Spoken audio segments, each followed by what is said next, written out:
Bonjour, je m'appelle Issa Moumoula, professeur de psychologie à l'université de Koudougou, au Burkina Faso. Je viens de publier un livre intitulé « Les adolescents africains et leurs projets d'avenir » chez l'Harmattan. C'est un ouvrage de 412 pages.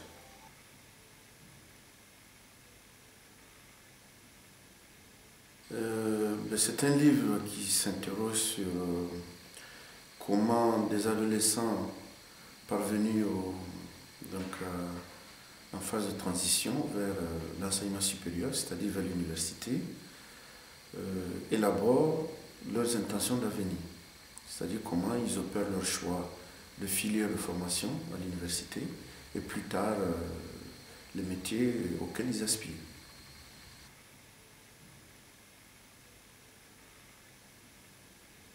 C'est un ouvrage pionnier, en tout cas au niveau du Burkina, parce que c'est la première fois qu'un ouvrage d'une telle envergure est publié et qui porte sur des questions d'orientation.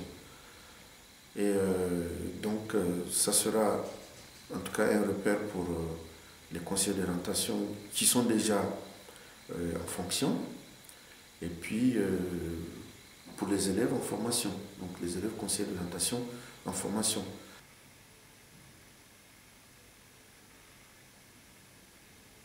Oui, ça fait l'objet d'une recherche, d'une enquête auprès des lycéens du Burkina Faso, au total 510 lycéens. Donc ça représente quand même un nombre assez important au regard du nombre de lycéens sur toute l'étendue du territoire, donc l'année où cette enquête a été réalisée. Alors, il faut dire que je suis parti de certaines théories qui existent déjà en la matière, notamment celle de l'américaine Linda Woodferson, donc, qui postule que tous les adolescents du monde élaborent leur projet d'avenir en tenant compte de deux dimensions fondamentales, à savoir le prestige et la convenance au sexe. Et donc, je suis parti de cette hypothèse-là, de ce modèle théorique que j'ai amendé en fonction de certains travaux et des réalités spécifiques au Burkina Faso, pour conduire cette étude. Et cette étude a révélé effectivement que, à l'instar des autres adolescents à travers le monde, ceux du Burkina s'orientent également en fonction de ces deux dimensions.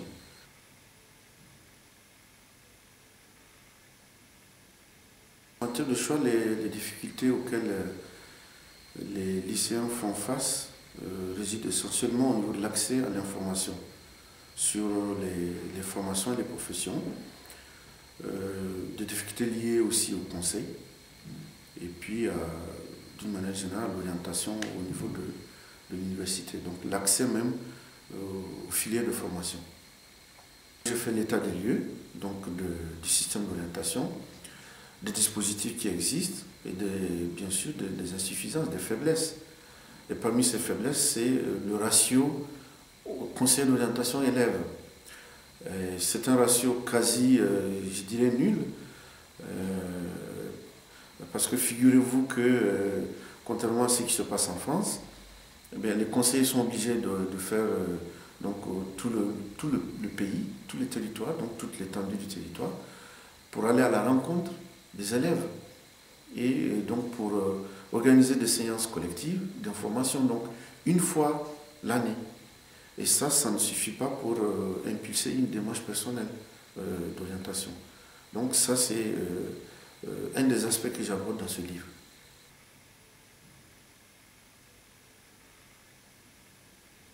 Je suis optimiste parce que depuis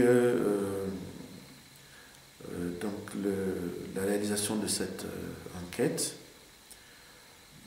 il y a un certain nombre de dispositions qui sont prises dans le sens d'accompagner les adolescents Je pense notamment au recrutement de conseils d'orientation. Donc un nombre pas suffisant, mais un nombre sensiblement important.